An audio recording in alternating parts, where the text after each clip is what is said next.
Selamat siang, hari ini kita akan mencoba mempelajari bersama tentang konsep dari multiple intelligences yang nantinya akan mendasari pemahaman kita ketika kita ingin mempelajari juga tentang konsep keberbakatan.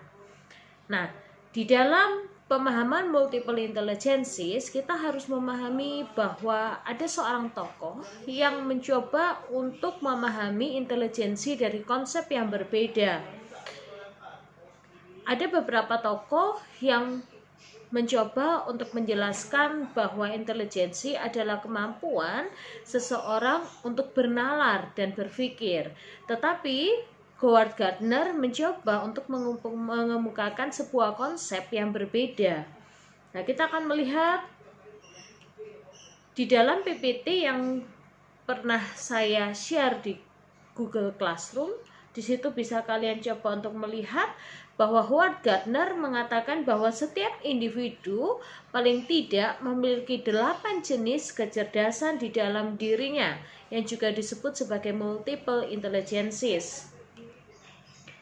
Dasar pemahaman tentang multiple intelligences bahwa setiap individu memiliki paling tidak lebih dari satu kecerdasan yang menonjol di dalam dirinya.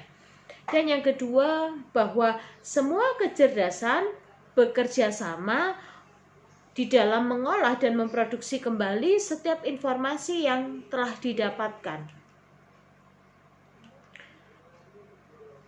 Howard Gardner mengemukakan konsep tentang intelijensi bahwa intelijensi menurut Howard Gardner merupakan kemampuan untuk memecahkan masalah dan menciptakan produk dan karya yang sesuai dengan konteks budaya. Sehingga ada dua konsep tentang kecerdasan menurut Howard Gardner. Yang pertama adalah bagaimana seseorang mampu menyelesaikan setiap permasalahan, dan hal ini yang biasa kita pahami sebagai problem solving. Dan yang kedua adalah kemampuan untuk menciptakan sebuah karya atau produk yang sesuai dengan konteks budayanya. Ada 8 multiple intelligences yang saat ini sudah mulai berkembang menjadi 9, yaitu kemampuan spasial, kemampuan naturalis, kemampuan musikal, kemampuan logikal matematik, kemampuan eksistensial, kemampuan interpersonal, bodily kinestetik, linguistik, dan intrapersonal. Kita akan mencoba melihat satu persatu mulai dari kecerdasan linguistik. Kecerdasan linguistik ini merupakan kemampuan menggunakan kata-kata secara efektif, baik secara lisan maupun tertulis, sehingga seseorang yang memiliki kemampuan ataupun kecerdasan linguistik yang menonjol di dalam dirinya, maka dia memiliki keahlian atau kemampuan yang lebih ataupun potensi yang lebih di dalam mengolah kata-kata, baik secara lisan maupun tulisan. Biasanya orang-orang yang memiliki kecerdasan linguistik, dia akan cocok untuk bekerja sebagai pembaca berita, pendongeng, sebagai pembicara atau public speaking, orator, editor secara lisan untuk bahasa lisannya, wartawan, dan hal-hal yang berhubungan dengan linguistik. Yang kedua, kita akan melihat kecerdasan matematis logis. Di sini adalah kemampuan mengolah angka dan menggunakan logika atau akal sehat dengan baik, di mana orang yang memiliki kecerdasan logis matematis, dia memiliki kemampuan berpikir logis yang cukup baik, sehingga ketika dia melihat kondisi atau fenomena-fenomena yang terjadi di lingkungan sekitarnya, dia akan lebih menggunakan pengetahuannya yang akan dia konsepkan di dalam dirinya untuk menunjang kemampuan berpikir logisnya. Orang yang memiliki kemampuan berpikir logis biasanya akan cocok sebagai pengolah data, ahli matematika ataupun ahli statistik, sebagai seorang peneliti atau ahli logika, programmer, dan sebagainya. Yang ketiga adalah kecerdasan spasial, yang merupakan kemampuan mempersepsi dunia spasial visual secara akurat. Nah, kemampuan spasial ini biasanya merupakan kemampuan yang terlihat di dalam kondisi sehari-hari ketika kita ingin membedakan mana kanan dan mana kiri. Ketika kita berada di jalanan, orang yang memiliki kemampuan spasial yang bagus, dia tidak mudah untuk salah jalan. Sehingga ketika dia ingin berkendara, di dalam otaknya dia sudah memiliki mapping. Contoh, kalau saya mau pergi ke Batu, maka di dalam otak ini sudah ada mapping jalan dari rumah saya ke Batu, sehingga saya tidak akan salah jalan. Walaupun ada jalan mungkin yang tertutup, saya akan mencoba untuk membayangkan kira-kira jalan mana saja yang bisa saya lewati. Begitu pula dengan sebaliknya, orang yang memiliki kemampuan spasial yang kurang bagus, dia akan sulit untuk membayangkan, sulit untuk membuat mapping di dalam otaknya, sehingga biasanya dia akan lebih mudah untuk mengalami salah jalan ketika berkendara. Orang yang memiliki kemampuan spasial yang bagus biasanya akan bekerja sebagai perancang, pencipta, karena dia mampu untuk membayangkan sesuatu, penemu, pemburu, pemandu, dan sebagainya. Bisa juga sebagai arsitek. Berikutnya ada kecerdasan kinestetik yang disebut sebagai bodily kinesthetic, merupakan kemampuan menggunakan seluruh tubuh untuk mengekspresikan ide dan perasaannya. Nah, biasanya orang-orang seperti ini akan terlihat bahwa pergerakan tubuhnya itu jauh lebih cepat daripada orang-orang yang mungkin kemampuan kinestetiknya agak rendah. Jadi orang-orang yang memiliki kemampuan kinestetik jasmani atau bodily kinestetik yang bagus, biasanya dia akan lebih mudah untuk menggerakkan tubuhnya, lebih lincah. Biasanya sebagai penari, pengukir, ahli bedah, ya. Kenapa ahli bedah? Bayangkan saja ketika seorang ahli bedah dia harus melakukan operasi di sebuah ruang operasi, dia tidak bisa ketika dia harus hanya terpaku di satu titik. Jadi orang-orang yang modelnya kinestetik ini, dia akan sulit ketika dia harus berdiri di satu titik. Dia akan lebih mudah ketika dia akan dan bisa menggerakkan tubuhnya. Atlet itu termasuk yang memiliki bodily kinestetik yang bagus. Aktor, ya, aktor ataupun aktris seperti itu. Lalu kecerdasan musikal. Nah, kecerdasan musikal ini kemampuan menangani berbagai bentuk musik dengan cara mempersepsi, membedakan, mengubah, dan mengekspresikan sebuah musik. Nah, kecerdasan musikal ini tidak hanya mungkin yang kita bayangkan orang yang pandai bernyanyi ataupun sebatas orang yang pandai bermain salah satu alat musik, tetapi kecerdasan musikal ini mulai dari kemampuan untuk mendengarkan musik dengan tepat, ya. Di dalam dunia musik ada yang namanya hearing. Nah, di situ contohnya orang yang memiliki kecerdasan musik yang bagus adalah penikmat musik, ya. Jadi dia mampu mendengarkan musik itu dengan detail. Kritikus musik. Nah, kalau kalian mungkin sering melihat Indonesian Idol dan lain sebagainya atau ajang-ajang yang seperti itu ada juri-juri yang bertindak sebagai kritikus musik. Nah, mereka adalah orang-orang yang memiliki kecerdasan musik yang cukup bagus. Komposer, ya, seperti ADMS, komponis, penyanyi, dan sebagainya. Jadi kecerdasan musik itu tidak hanya orang pandai menyanyi saja, tetapi dia harus bisa membuat lagu.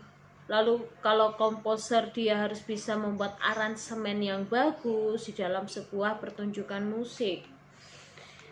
Lalu berikutnya merupakan kecerdasan interpersonal yang dikatakan sebagai kemampuan mempersepsi dan membedakan suasana hati, maksud, motivasi, serta perasaan orang lain. Adanya kesadaran terhadap kondisi orang lain. Nah, kecerdasan interpersonal ini sangat berhubungan dengan hubungan kita dengan orang lain. Sehingga di dalam kecerdasan interpersonal, di sini adalah orang yang mampu membangun hubungan ataupun interaksi yang efektif dengan orang lain. Contohnya orang-orang yang mengambil jurusan PR, ya. Mahasiswa-mahasiswa di jurusan Public Relation harus memiliki kecerdasan interpersonal yang bagus. Negosiator, sales, ya, entertainer, pekerja sosial, dan sebagainya. Sehingga kemampuan sosial biasanya juga berkaitan dengan emosionalnya harusnya jauh lebih bagus ketika orang itu memiliki kecerdasan interpersonal. Lalu kecerdasan intrapersonal. Nah, di sini kecerdasan intrapersonal adalah kemampuan memahami diri dan bertindak berdasarkan pemahamannya tersebut terhadap dirinya sendiri dan adanya kesadaran terhadap kondisinya sendiri. Ya, jadi kecerdasan interpersonal kalau tadi adalah bagaimana kemampuan seseorang itu membangun atau membina hubungan yang efektif dengan orang lain. Kalau kecerdasan intrapersonal, bagaimana dia mampu memahami dirinya sendiri. Biasanya yang memiliki kecerdasan intrapersonal itu adalah seorang filsuf, peneliti mandiri, psikolog, ya, perenung, dan sebagainya. Jadi contohnya psikolog. Anak-anak yang kuliah di jurusan psikologi biasanya dia akan belajar, mencoba untuk lebih memahami dirinya terlebih dahulu sebelum dia berperan sebagai seorang psikolog yang harus membantu orang lain. Sehingga kecerdasan intrapersonalnya juga harus bagus. Lalu kecerdasan naturalis. Nah, kecerdasan naturalis ini merupakan keahlian mengenali dan mengkategorisasikan spesies flora dan fauna di lingkungan sekitar, memahami fenomena alam. Contoh misalnya bencana alam, dia akan memahami dengan baik sekali tentang misalnya erupsi, atau ahli biologi, penjaga hutan, dokter hewan. Itu adalah orang-orang yang memiliki kecerdasan naturalis yang cukup bagus. Nah, ini adalah kecerdasan yang ke-9. Yang terakhir merupakan kecerdasan eksistensial. Kalau kita lihat dari kata-katanya saja sudah eksistensial, berarti di situ adalah bagaimana memahami kondisi kehidupan manusia dan sampai nantinya dia meninggal. Memahami apa falsafah hidupnya. Apa falsafah hidup itu? Falsafah hidup itu adalah makna hidupnya. Setiap orang harus memiliki makna hidup, dan biasanya kecerdasan eksistensial ini ketika seseorang itu mampu memahami kenapa saya hidup dan ketika saya meninggal nantinya saya akan kemana. Nah, di sini orang-orang yang memiliki kecerdasan eksistensial adalah teoretikus, filsuf, dan biasanya pemuka agama. Pendidikan yang berbasis multiple intelligences yang nantinya akan kita harapkan mampu mengembangkan kreativitas dan keberbakatan di dalam diri seorang anak merupakan upaya menghargai individu sebagai pribadi yang unik di mana satu dan lainnya berbeda dalam minat dan kecerdasannya. Kita tadi sudah melihat ada 9 kecerdasan, bahwa setiap anak, masing-masing anak itu memiliki kecerdasan dan minat yang berbeda-beda. Bagaimana menerapkan multiple intelligences? Berarti kita harus mengelola perbedaan individu atau individual differences sesuai dengan kecerdasan yang dia miliki. Sehingga kita harus mampu memetakan kecerdasan yang ada di dalam diri seorang anak. Konsekuensi penerapannya berarti kita harus melakukan perubahan di dalam strategi pembelajaran yang digunakan untuk mencapai setiap kompetensi yang telah ditentukan. Maka kita harus melihat jangan sampai strategi dan model pembelajaran yang kita gunakan itu monoton, sehingga kurang terlihat setiap kecerdasan yang dimiliki oleh siswa kita. Strategi pembelajaran multiple intelligences di situ merupakan sebuah upaya mengoptimalkan semua kecerdasan yang dimiliki siswa untuk mencapai kompetensi tertentu yang terdapat di dalam sebuah kurikulum. Kita tahu bahwa di dalam sebuah kurikulum kita punya kompetensi dasar dan kompetensi inti. Dan kita punya capaian pembelajaran, ada tugas-tugas perkembangan yang harus dicapai oleh anak usia dini. Dan di situ ketika kita sudah punya kurikulum, bagaimana kita mengkaitkan dengan multiple intelligences? Yang pertama kita harus memetakan terlebih dahulu anak ini kecerdasannya lebih di bidang apa, ya, dan anak ini minatnya di bidang apa, sehingga kita bisa menyesuaikan setiap kegiatan dan aktivitas nantinya bisa kita kaitkan juga dengan kreativitas anak tersebut, ataupun kreativitas gurunya juga harus ditingkatkan di dalam mengembangkan strategi pembelajaran untuk meningkatkan multiple intelligences. Ada beberapa langkah penerapan. Yang pertama, memberdayakan semua jenis kecerdasan pada setiap mata pelajaran. Jadi dalam satu mata pelajaran, kita tidak hanya mengembangkan satu kecerdasan saja, tetapi kita mengembangkan beberapa kecerdasan sekaligus. Mengoptimalkan capaian mata pembelajaran tertentu berdasarkan kecerdasan yang menonjol pada masing-masing siswa. Jadi, optimalkan capaian pembelajaran pada setiap mata pelajaran yang akan kita berikan. Mengoptimalkan semua kecerdasan yang dimiliki oleh siswa, menjadikan setiap siswa menjadi sang juara pada bidang tertentu. Kenapa dikatakan sang juara? Berarti memang di situ dia harus benar-benar memiliki potensi yang unggul, potensi yang memang benar-benar bisa kita upgrade pada satu bidang tertentu, sehingga benar-benar kecerdasan di bidang itu akan menonjol di dalam dirinya. Berikutnya, mendorong guru melakukan inovasi terus-menerus di dalam cara mengajarnya. Salah satu caranya adalah dengan cara tidak monoton. Berikan ceramah, ajak mereka berdiskusi, berikan contoh-contoh konkret, ajak mereka untuk praktek, ajak mereka untuk menganalisa.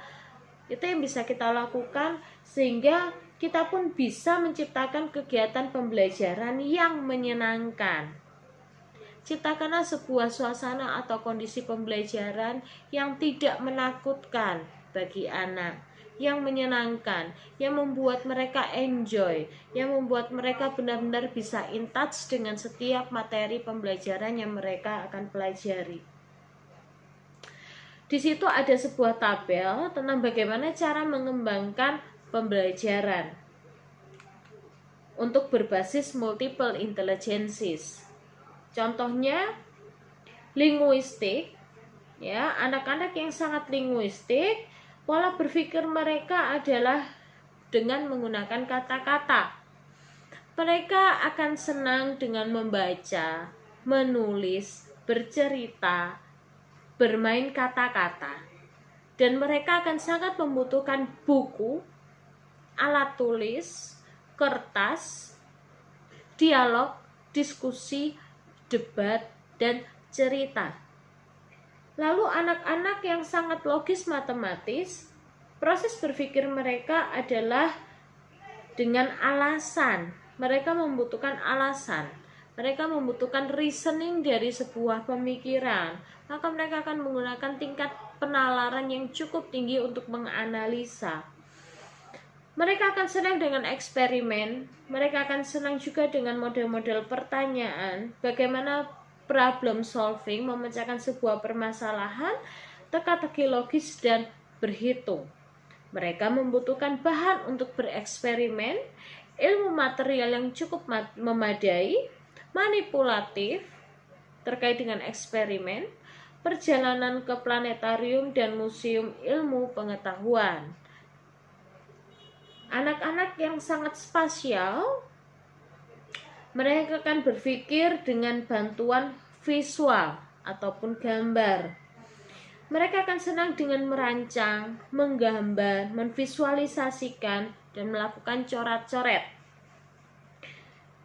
Mereka membutuhkan seni, permainan yang bersifat terancang bangun seperti Lego, video, film, slide, permainan-permainan yang bersifat imajinatif, labirin, teka-teki, buku bergambar, perjalanan ke museum seni. Anak-anak yang kinestetik, mereka akan berpikir melalui olah tubuh, melalui sensasi, melalui setiap panca inderanya. Dan mereka akan senang dengan menari, berlari, melompat, membangun, menyentuh, dan mengisyaratkan. Mereka membutuhkan permainan peran dan drama, gerakan membangun sesuatu, olahraga, permainan fisik, pengalaman taktil. Anak-anak yang memiliki kecerdasan musikal, mereka akan berpikir melalui irama dan melodi. Mereka senang untuk bernyanyi, bersiul, bersenandung, mengetuk-ketukkan kaki dan tangan. Mereka suka mendengarkan musik. Mereka membutuhkan bernyanyi bersama sepanjang waktu. Ini sangat biasanya bisa kita gunakan untuk anak usia dini. Mungkin bisa pergi untuk menonton pertunjukan seni, musik, bermain musik di rumah dan di sekolah, serta membutuhkan berbagai macam alat musik yang bisa mereka pelajari. Kecerdasan interpersonal, mereka berpikir dengan memantulkan ide dari orang lain. Jadi mereka perlu hubungan yang efektif dengan orang lain sehingga mereka bisa mempelajari pola pikir ide dari orang lain. Mereka senang memimpin, senang berorganisasi, senang menghubungkan dirinya dengan orang lain, senang memanipulasi, memediasi, menjadi perantara, dan mereka senang untuk berada di sebuah lingkungan. Mereka membutuhkan teman, mereka membutuhkan kelompok bermain, mereka membutuhkan sebuah pertemuan-pertemuan yang bersifat sosial, acara komunitas, dan mereka juga perlu mentor. Kecerdasan intrapersonal dalam kaitannya dengan kebutuhan, perasaan, dan tujuan mereka. Mereka akan berpikir sesuai dengan apa yang saya butuhkan, kaitannya dengan kebutuhan dan perasaan mereka. Mereka akan senang untuk menetapkan sebuah visi, mereka senang untuk bermeditasi, bermimpi, merencanakan, bercermin ataupun berefleksi, dan mereka membutuhkan tempat-tempat rahasia, waktu tersendiri, proyek-proyek rahasia ataupun mandiri, maupun proyek-proyek pilihan-pilihan tertentu yang membuat mereka enjoy dengan diri mereka sendiri. Kecerdasan naturalis, mereka akan senang dengan alam dan bentuk-bentuk yang bersifat alami, bermain dengan hewan peliharaan, berkebun, meneliti alam, memelihara hewan, merawat planet dan bumi. Mereka memerlukan akses ke alam, kesempatan untuk berinteraksi dengan binatang, alat untuk meneliti alam, misalnya kaca pembesar ataupun teropong.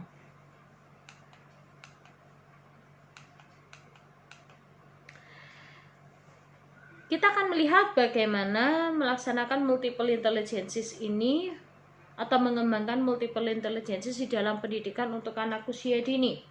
Kita tahu bahwa di dalam pendidikan anak usia dini itu kita ingin mengembangkan setiap aspek perkembangan di dalam dirinya, mulai dari kognitif, sosial,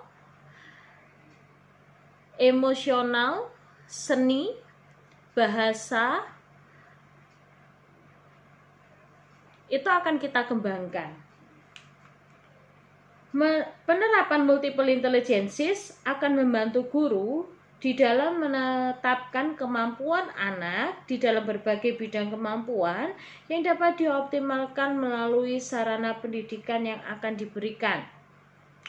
Nah, di mana penerapan multiple intelligences ini akan membantu setiap guru untuk membantu mengembangkan bidang kemampuan, entah itu dari seninya, kognitifnya, bahasanya, sosial emosionalnya, nilai agama dan moralnya, semua akan kita kembangkan.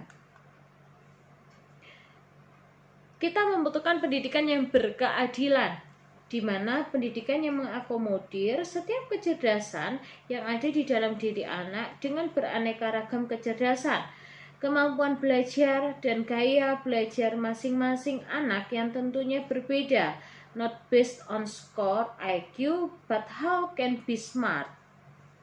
Jadi kita tidak harus berpatokan pada IQ-nya anak itu berapa, tetapi bagaimana anak itu bisa menjadi pintar, bisa memahami. Itu yang harus menjadi tujuan kita. Yang menjadi perhatian khusus di dalam penerapan multiple intelligences untuk anak usia dini ada 3 hal, di mana yang pertama pengembangan kurikulum. Ada 3 tahapan, mulai dari perencanaan, kita harus mengidentifikasi dan melakukan asesmen untuk melihat sejauh mana hambatan yang dialami oleh anak. Jika memang ada anak-anak yang berkebutuhan khusus, maka kita sangat memerlukan untuk identifikasi di sana. Pelaksanaan, penentuan materi yang akan digunakan dan dikembangkan. Jika memang ada anak berkebutuhan khusus, maka kita kadang-kala menggunakan shadow teacher dan konselor. Evaluasi, di mana kita menilai ketercapaian berdasarkan daftar kebutuhan yang telah ditetapkan di awal ketika dalam proses perencanaan. Yang kedua adalah pengelolaan pembelajaran. Pengembangan proses pembelajaran yang mewadahi setiap aspek perkembangan yang disesuaikan dengan kemampuan dan kecerdasan yang dimiliki oleh para siswa. Nah, di dalam pengelolaan pembelajaran ini kita memang harus menjadi fasilitator yang bisa mewadahi setiap kecerdasan tadi dan setiap aspek yang akan kita kembangkan. Nah, ini harus kita mergerkan antara kecerdasan dan juga 6 aspek. Yang terakhir, guru pun harus di-upgrade, guru pun harus dikembangkan. Bagaimana pengembangan guru? Yaitu dilakukan secara internal dan eksternal. Secara internal, guru dilatih untuk mengembangkan konsep lesson plan, pemetaan terhadap kompetensi siswa, beda buku, movie learning, dan quality time antara guru dengan orang tua. Itu secara internal. Jadi dari dalam dirinya memang guru itu harus mengembangkan konsep berpikirnya, lesson plan-nya, mindset-nya, mind mapping-nya terhadap sebuah materi dengan jelas. Yang kedua, secara eksternal bisa mengikuti seminar, workshop, studi banding ke beberapa sekolah yang memiliki kelebihan dan keunikan. Nah, ini adalah materi tentang multiple intelligences yang bisa disimpulkan bahwa kita harus memahami setiap siswa kita adalah unik, yang pertama. Yang kedua, bahwa mereka memiliki kecerdasan yang berbeda-beda. Maka kita pun perlu memetakan untuk lebih memahami, menspesifikasikan kecerdasan apa yang ada di dalam diri mereka. Setelah kita mampu memetakan, maka yang ketiga kita harus memfasilitasi mereka untuk mengembangkan setiap kecerdasan yang ada di dalam diri mereka, dan kita gabungkan dengan setiap aspek yang ada di dalam diri mereka yang nantinya pun akan kita kembangkan melalui pembelajaran di dalam pendidikan di sekolah. Demikian penjelasan saya untuk materi multiple intelligences. Saya harap video ini bisa membantu kalian untuk lebih memahami tentang konsep multiple intelligences. Selamat belajar.